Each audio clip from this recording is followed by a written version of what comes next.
Assalamualaikum warahmatullahi wabarakatuh. Alhamdulillahirrahmanirrahim. Wassalatu wassalamu ala asyrofil anbiya'i wal mursalin sayyidina Muhammadin wa ala alihi wasallam. First of all, let me praise our very gratitude to Allah Subhanahu wa Ta'ala. Was given this opportunity to attend today's discussion this morning. Secondly, salam dan salam yang harus dikirim to our Prophet Muhammad sallallahu alaihi wasallam. Dan seterusnya Allah yang pasti dia selalu menjadi Jadi materi kami pada yang akan kami bahas itu tentang demokrasi pendidikan. Mungkin langsung saja, dulu saya serahkan kepada materi pertama, yaitu Khofifah Rahman. Saya silakan. Baik, saya akan membacakan materi pertama, yaitu pengertian demokrasi pendidikan.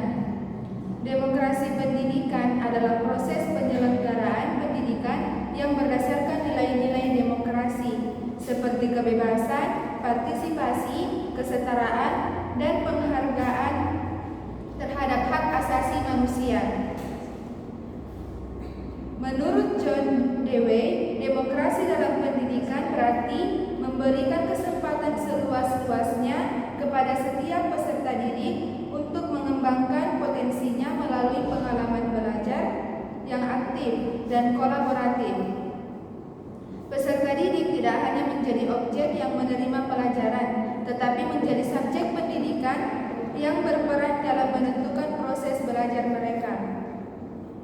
Adapun ciri-ciri demokrasi pendidikan meliputi: yang pertama, adanya kebebasan berpendapat dan berekspresi. Yang kedua, partisipasi aktif peserta didik dalam proses pembelajaran. Yang ketiga, pengakuan terhadap hak dan kewajiban setiap warga sekolah. Yang kelima, proses pembelajaran yang menghargai keberagaman. Dan yang terakhir, pengambilan keputusan secara musyawarah. Itulah tadi materi pertama yang dapat saya bacakan. Baik, terima kasih. Materi selanjutnya akan dibacakan oleh teman saya Sabila. Makanya dipersilakan. Baik, yang kedua yaitu pentingnya demokrasi diterapkan dalam dunia pendidikan. Ada beberapa alasan mengapa demokrasi perlu diterapkan di dalam dunia pendidikan. Yang pertama, membentuk karakter peserta didik. Melalui demokrasi, peserta didik belajar mengenai nilai-nilai toleransi dan tanggung jawab dan kejujuran dalam menghargai perbedaan. Kedua, mengembangkan kemampuan berpikir kritis. Lingkungan belajar demokratis mendorong pendidik untuk bertanya, mempertanyakan, dan mengevaluasi informasi. Yang ketiga, mengurangi dominasi otoriter dalam pembelajaran. Guru tidak lagi menjadi pusat absolut pengetahuan, melainkan berperan sebagai fasilitator. Yang keempat, mempersiapkan peserta didik menjadi warga negara yang baik. Nilai-nilai demokrasi sangat relevan untuk kehidupan bermasyarakat dan bernegara. Yang kelima, meningkatkan motivasi dan minat belajar. Ketika peserta didik diberi ruang untuk berpartisipasi, mereka cenderung lebih aktif dan bersemangat dalam belajar. Adapun poin yang ketiga, penerapan demokrasi pendidikan di lingkungan sekolah. Penerapan demokrasi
meningkatkan rasa percaya diri, yaitu peserta didik menjadi lebih berani menyampaikan pendapat dan menunjukkan kemampuan mereka.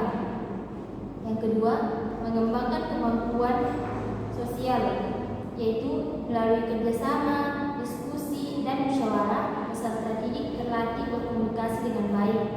Yang ketiga, mendorong kemandirian, yaitu peserta didik terlatih mengambil keputusan dan bertanggung jawab atas pilihannya sendiri.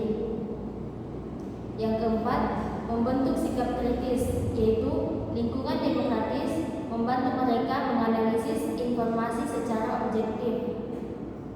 Yang kelima, meningkatkan kreativitas, yaitu kebebasan berekspresi mendorong peserta didik untuk memunculkan ide-ide yang baru. Yang keenam, menumbuhkan sikap toleransi dan sikap empati, yaitu peserta didik belajar menghargai pendapat orang lain dan memahami perbedaan. Yang terakhir, menyiapkan peserta didik untuk kehidupan bermasyarakat, yaitu dengan nilai-nilai demokrasi memberi bekal untuk kehidupan sosial di masa depan. Selanjutnya saya kembalikan kepada moderator. Baik, terima kasih Sekretaris ini atas materinya.